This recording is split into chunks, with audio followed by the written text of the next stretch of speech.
Welcome to 21st Century Dating Decoded. We're making modern love simple. Get ready to decode your love life. Brought to you by Speed Mingle. So I want you to imagine you've basically spent the last hour getting ready for a date. Right, you've picked out the perfect outfit, maybe ironed a shirt. Exactly. You are, feeling good. You've psyched yourself up in the mirror. Yeah. And you are driving to the venue feeling that that little butterfly flutter of anticipation. Oh yeah, the pre-date nerves, the good kind. Right. So you walk through the doors and you're hoping for this cinematic moment, where you lock eyes with someone across the room. Cue the romantic music. But instead of romance, you are immediately confronted by a folding table. Ugh, just the worst vibe. Yeah, a folding table, a very frustrated person holding a clipboard, and get this, a loud referee's whistle. Oh man, just immediate dread. Right.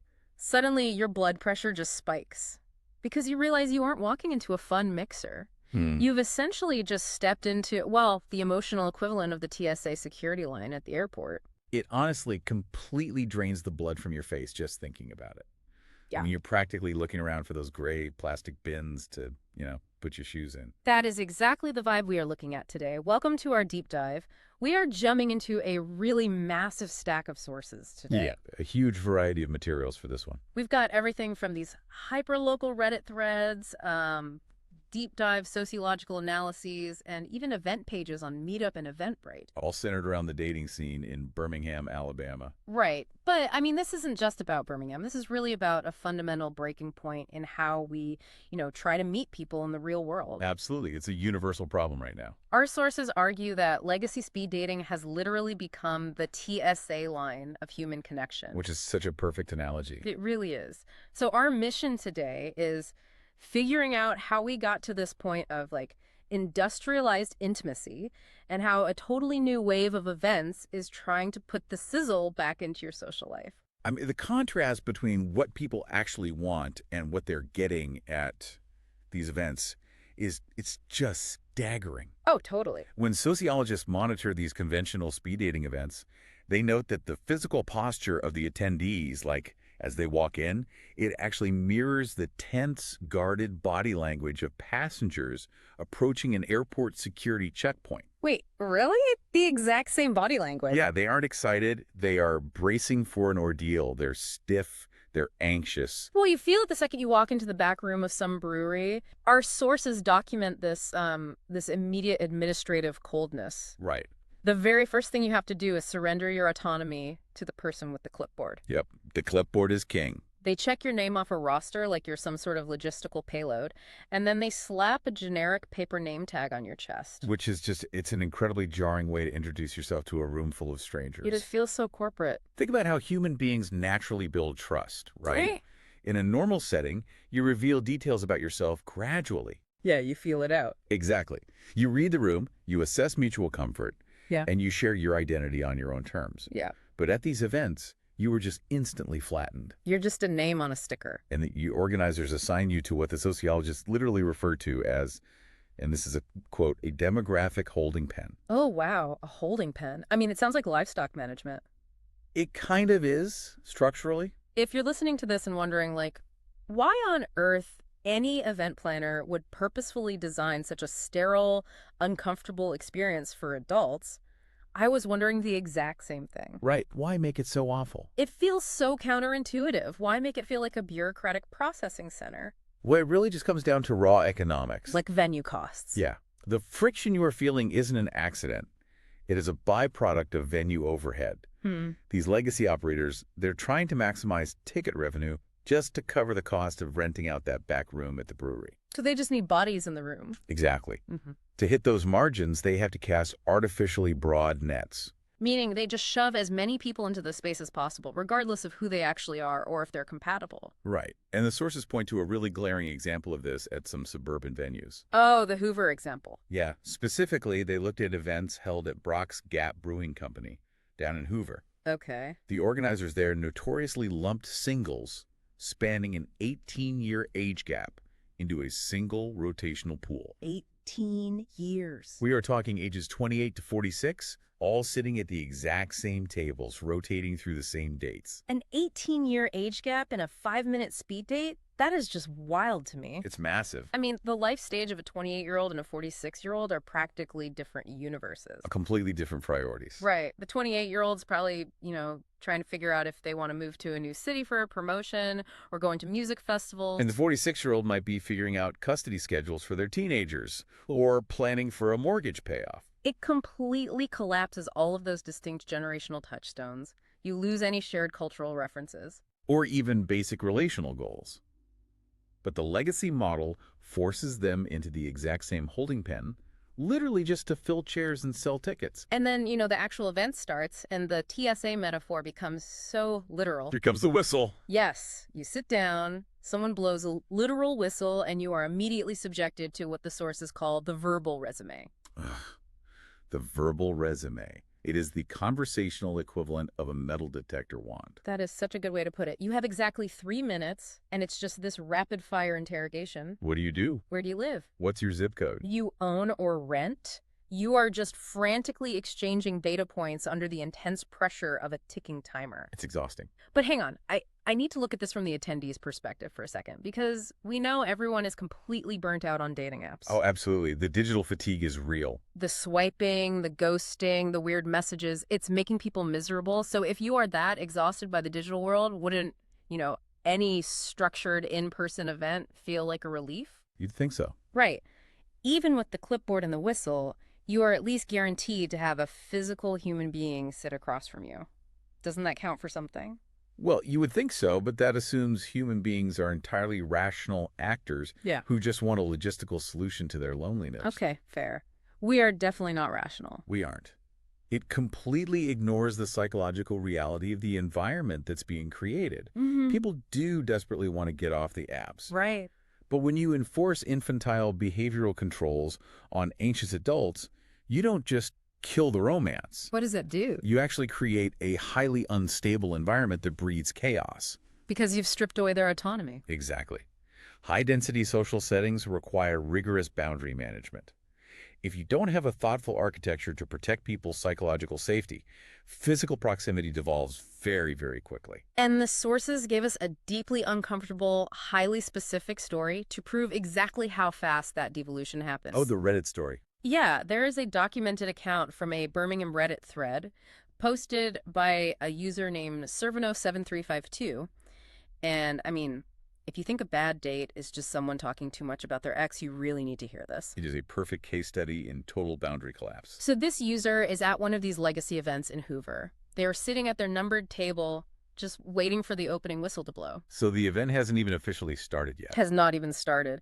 And a heavily intoxicated participant across the table decides to completely ignore every established social norm. It's so cringe-inducing. She leans entirely across the table, licks this complete stranger's ear, and then grabs his upper thigh. Which is horrifying. Absolutely horrifying. And it immediately begs the question of how a theoretically organized event spirals into that level of transgressive behavior before it even begins. Yeah, how does that even happen?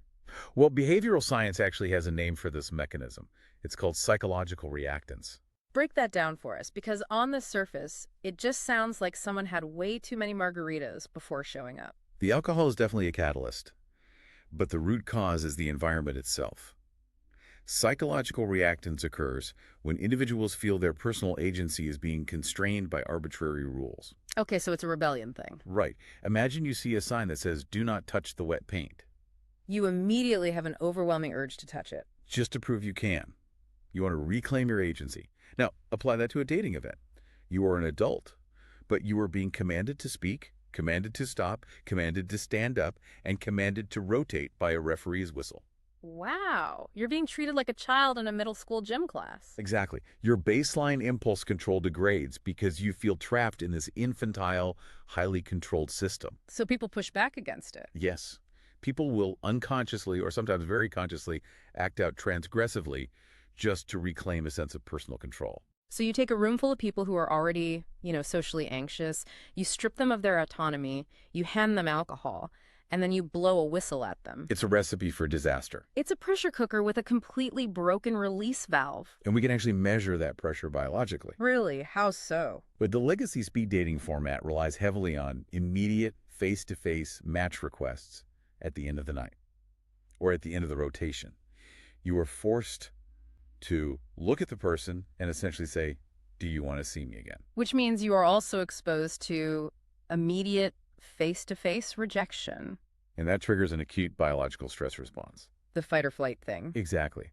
When you face public rejection in front of your peers, your body releases a massive cortisol spike. Which is the primary stress hormone. So your body is reacting like a tiger just walked into the room, but it's actually just, a guy named Brad telling you he doesn't want to get coffee. Because the human brain is wired to view social rejection as a literal survival threat. Back in our evolutionary history, getting kicked out of the tribe meant death. Right. So the legacy model basically maximizes interpersonal friction, spikes everyone's stress hormones, and practically encourages boundary-breaking behavior just to cope with all these rigid rules. It's fundamentally broken. It's not just annoying. It is actively hostile to human connection. And this brings us to the pivot, right?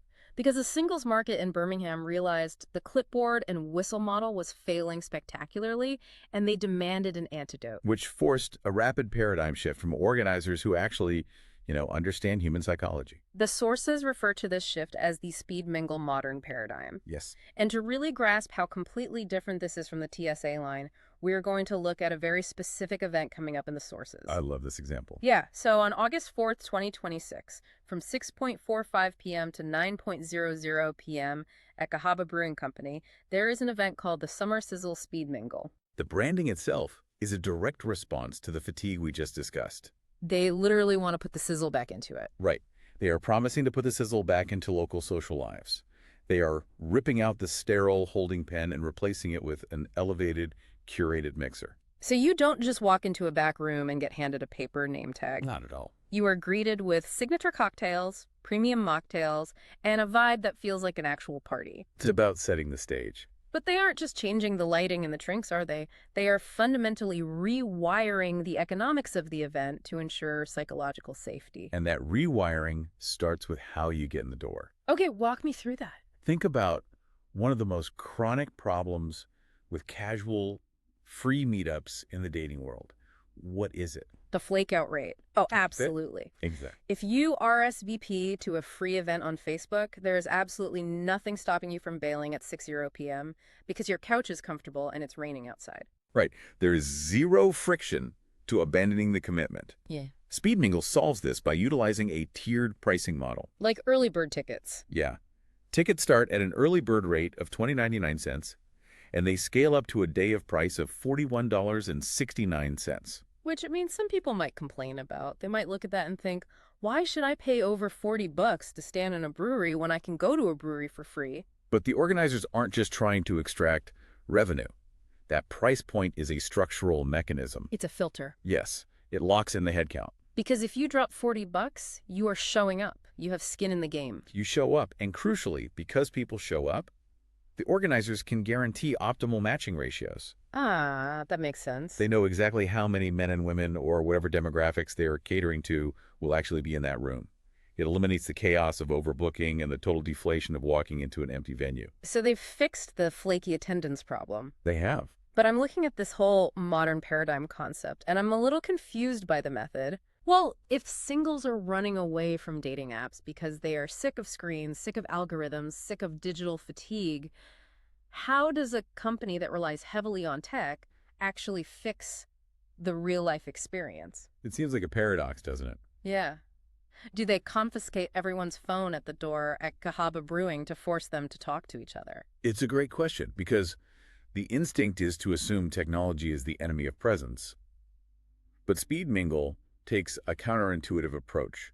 They don't ban your phone. Okay. They use it to build what the sources call a digital scaffold. A digital scaffold. That implies it's supporting the structure from the outside, unseen. Precisely.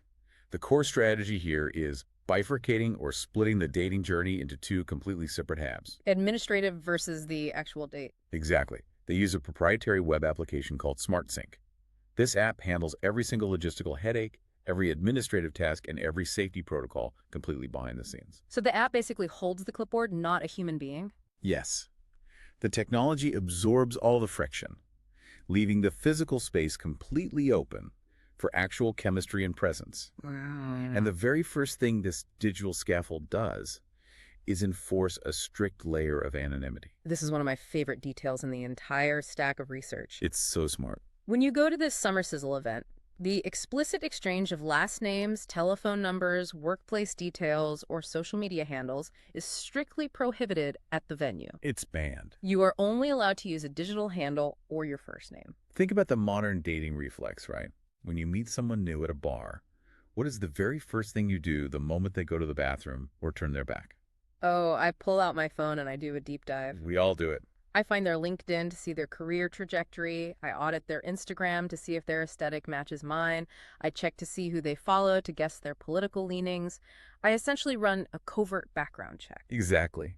But that reflex immediately yanks you out of the present moment. Yeah, I'm not in the room anymore. You stop interacting with the human being in front of you, and you start interacting with their digital ghost. Oh, that's deep. Their digital ghost. By mandating anonymity, SmartSync prevents that real-time social media audit. You cannot look them up because you simply don't have their last name. You are forced to remain engaged with the actual person sitting at Cahaba Brewing. And that enforced anonymity acts as a shield, which leads directly into the crown jewel of the Speed Mingle system. The digital bouncer. The sources refer to it constantly. The digital bouncer. Explain that to me. The digital bouncer is an asynchronous post-event match engine. Okay, in plain English, how does that change my night? It means that you are explicitly forbidden from asking anyone for a date while you are physically in the building. Wait, really? Yes, you cannot ask for a phone number. You cannot pitch a coffee date for next week. You literally aren't allowed to make the ask face-to-face. Correct. Instead, you pull out your phone, open the SmartSync app, and discreetly log your vibe on the person you just talked to. Oh, I see. The system holds onto that data and defers all match calculations until after the event is entirely over and everyone has driven home. So if there's a mutual match, you get a notification later that night. Exactly. Secure communication channels are only unlocked if both parties explicitly confirm interest from the safety of their own homes. But, and I have to push back here, doesn't that neuter the romance a little bit? It sounds like it would. Right. If you are having this incredible, sparkling conversation with someone at the brewery and the chemistry is off the charts, shouldn't you be allowed to just say, hey, let me get your number? Doesn't banning that natural progression feel a little sterile? I completely understand why it sounds restrictive, but you have to look at the neurology of rejection that we talked about earlier. The cortisol spike. Right. Remember how the brain processes social rejection along the exact same neural pathways as physical pain? Yes, the survival threat. When you are sitting across from someone, trying to figure out how to ask for their number, or worse, trying to figure out how to politely reject them without making a scene, your brain is in a state of high alert. Oh, yeah. You're just doing mental gymnastics. You aren't enjoying the conversation. You are doing threat assessment. The digital bouncer eliminates that threat entirely. Ah. Because you know with absolute certainty that you aren't going to be put on the spot. You can actually relax. It empowers participants to be radically authentic. That is fascinating. The fear of awkwardness is just gone. You don't have to spend the last 3 minutes of a great chat plotting your exit strategy. You are freed from the performative anxiety of closing the deal. Which, ironically, makes you far more attractive and present. Exactly. That makes total sense. You've removed the threat. And Speed Mingle takes that threat removal a step further by reclaiming something I didn't even realize was under attack at these events. Visual autonomy. Yes, the no-photo guarantee. This is a massive differentiator in the Birmingham market, according to the sources. It really is, especially when you compare it to the legacy operators. The sources single out some of the regional groups here. They mention the IYKK series, the If You Know, You Know events. Right. Apparently, it is standard practice for those organizers to bury broad legal disclaimers in the ticket terms. So when you walk in, you are quietly consenting to let them harvest candid photos of you to use for their social media marketing. It's so invasive. You think you are going on a private date, but you are actually acting as an unpaid extra in an Instagram reel for the venue's marketing team. But Speed Mingle has a zero-tolerance policy. Strict, no photos taken or posted rules. If you pull your camera out to film the room, you are shut down. Which is an incredible luxury in a world governed by pervasive digital tracking. If you are at a mixer and you notice a professional photographer roaming the room, how does your behavior change? I mean, I instantly tense up. We all do. I suck in my stomach, I check my posture, I make sure I look appropriately engaged but not desperate. I basically start performing. You start performing for the camera, which means you stop connecting with the person you are talking to. Right. The no-photo guarantee strips away that performative digital posturing, but it also serves a very practical protective function. It guards against unwanted digital sleuthing. Oh, like people finding out you're there. Yes, Yeah. because not everyone wants their entire social circle or their boss or their ex-partner to know they were trying to meet singles on a Tuesday night at a brewery. Exactly. By entirely removing the threat of the camera, the organizers cultivate a baseline of psychological safety.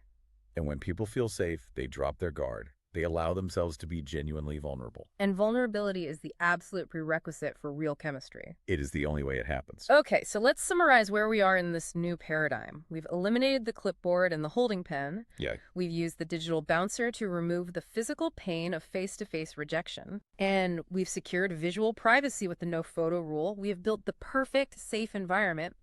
But you still have two anxious strangers sitting at a table who have to actually talk to each other without falling back into the what's your zip code interrogation. Right, the awkward silence is still a threat. How do they solve the conversational friction? They solve it by introducing a structural concept known as parallel play. Parallel play, like toddlers playing next to each other with blocks. It sounds funny, but it's rooted in the exact same psychological principle. Speed Mingle uses a proprietary framework they call the 52 plus 2 cards. So it's a literal deck of cards. It's a curated deck of physical cards sitting on the table between you. And instead of asking for your resume, the prompts focus on unconventional things. Like what? Your sense of humor, your core values, your worldview. Things that actually matter. But how does a card fix the awkwardness? The genius of the cards isn't just the questions themselves, it's the physical mechanics of how they change the interaction. What do you mean? Well, if you are sitting across from a complete stranger trying to maintain prolonged, direct eye contact, your brain actually registers that as mildly threatening. It's an aggressive posture in the animal kingdom. Oh, totally. You feel like a suspect in a police interrogation room. You're sweating, you're staring into their soul, desperately trying to pull a witty comment out of thin air. Exactly. But when you place a deck of cards on the table, you instantly break that tension. Because you look away. You direct your joint attention toward a mutual activity. You are no longer staring intensely at each other. You are both looking down at the prompt. It's like when you go for a drive with someone and it's so much easier to have a deep conversation because you are both looking out the windshield instead of staring at each other. That is a perfect analogy. The cards act like a conversational co-pilot. You are sharing the cognitive load. You don't have to carry the burden of inventing the topic, which drastically lowers your threat response. So you can just focus on the person. Yes. You can focus entirely on how the other person answers. You can listen to their tone, appreciate their humor, and watch their micro-expressions, because the friction of initiating the topic has been outsourced to the card. It is a beautifully engineered system. The tech-enabled safety of Speed Mingle is a massive leap forward. It really is a game changer for Birmingham. But if you're listening to this and thinking, okay, apps and cards are great, but what if I want something a little more active? The sources show that the local market has other incredibly clever ways of bypassing the TSA line. Yeah, they really are getting creative. Let's talk about gamification. Gamification completely shifts the psychological weight of the approach. The sources highlight these lock-in key parties, specifically mentioning events hosted at Fairway Social. Oh, I find these fascinating. The concept sounds like a gimmick at first, but the psychology is actually rock solid. When you walk in, every woman is handed a physical padlock, and every man is handed a key. And your only objective is to walk around the room and see if your key opens someone's lock. If it does, you get raffle tickets for prizes. It reframes the entire nature of the interaction. Why is it so terrifying to walk up to a stranger in a bar and say hello? Because your intention is entirely laid bare. You are walking up to them to ask for romantic validation. Exactly. You are essentially saying, I have evaluated you from afar, I find you attractive, and I am now risking my ego to see if you feel the same way. The vulnerability is immense. Yeah. It's a huge emotional risk. But gamification completely alters those emotional stakes. How so? When you walk up to someone with a physical key in your hand, you are no longer a vulnerable individual making a romantic advance. You are a player in a game attempting to solve a mechanical puzzle. Oh, that's clever.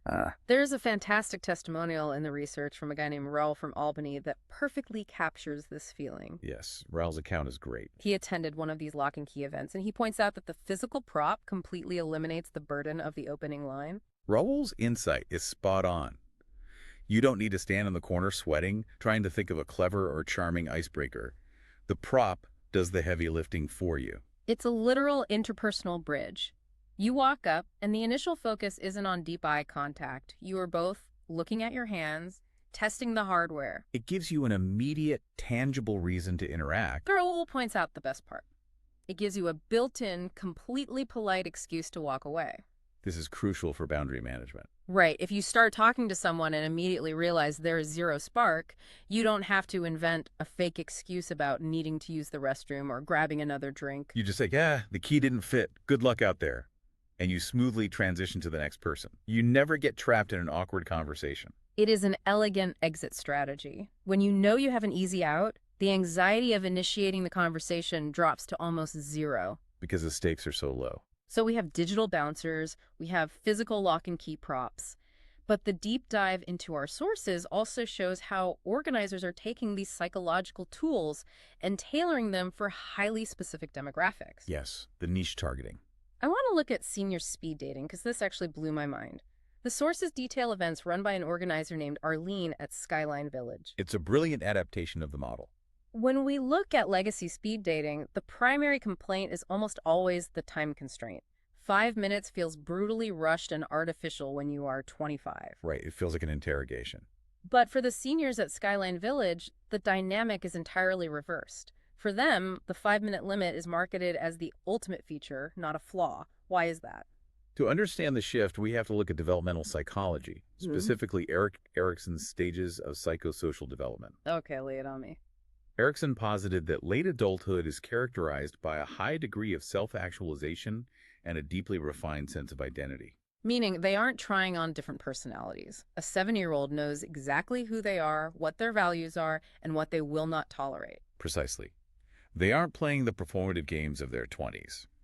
They possess a wealth of lived experience. We know what works for them. They do not need a 3-hour dinner date to figure out if someone shares their foundational worldview or if they have a compatible vibe.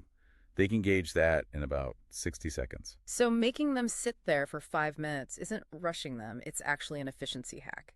It is a profound respect for their time and their emotional energy.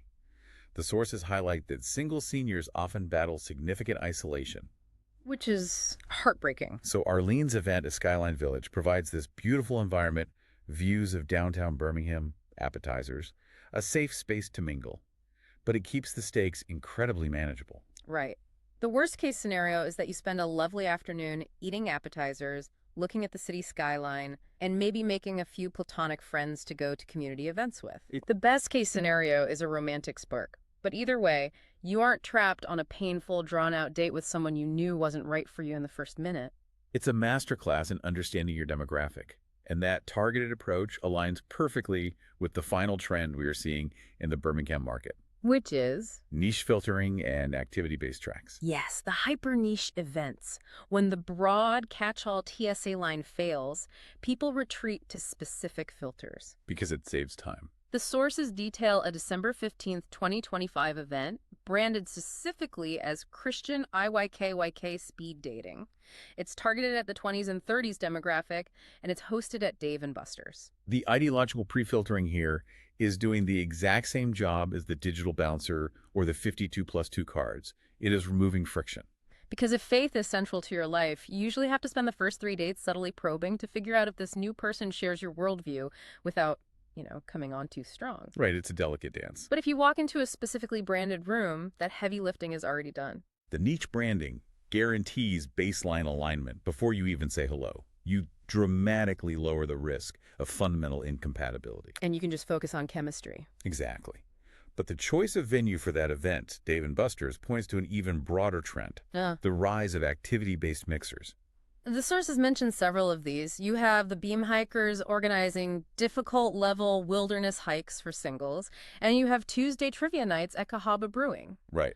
I want to dig into this because Why is an activity-based mixer fundamentally safer for your ego than just sitting at a table with a drink? It comes down to a concept called diversified emotional stakes. Diversified stakes. Explain how that works in practice. Go back to our TSA line metaphor. Okay. If you endure the clipboard, the holding pen, the whistle, and the interrogation at a legacy event, your only reason for being there is romantic validation. Right. You suffered through the ordeal purely to find a date. So if you leave that event without a single match, how does your brain process the night?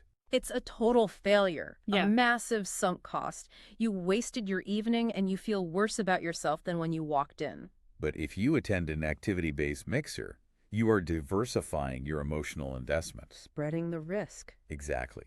If you go on a strenuous wilderness hike with the Birmingham hikers and you don't find your soulmate, the day is not a failure. Because you still hike. You still got a fantastic workout, you spent time in nature, and you accomplished a physical goal. And if you go to Tuesday trivia at Cahaba Brewing and you don't secure a date, you still got to drink great local beer, eat tacos, and have fun answering trivia questions with the team.